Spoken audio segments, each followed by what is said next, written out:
Aloha, Legacy family, and welcome once again to Witness in a Minute, where the goal is to provide you the tools and encouragement to carry out the Great Commission.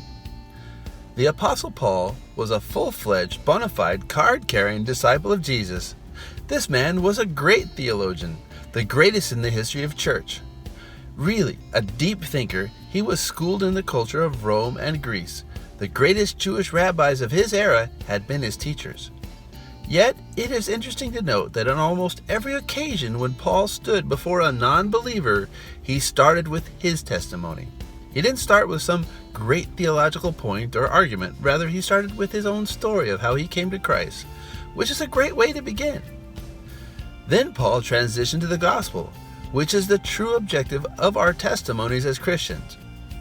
This is the message people need to hear. Paul said, "For I am not ashamed of the gospel of Christ, for it is a power of God to salvation for everyone who believes, for the Jew first and also for the Greek." Romans 1:16. The word that Paul used for power is the Greek word dunamis. We get our English word dynamite from it. In other words, there is explosive power in the gospel. The gospel is more important than anything. It's more important than our programs, our preferences, our priorities, and even our politics. It's more important than anything else. This is our message to the culture. This is our message to a lost world. It is the gospel of Jesus Christ. So what are we doing about it? The Bible says, "But how can they call on him to save them unless they believe in him? And how can they believe in him if they have never heard about him?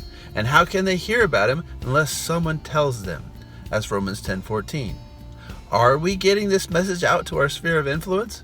Are we getting out to our hurting world? Let's get the message out there, and may God bless your next adventure as you witness in a minute. Aloha.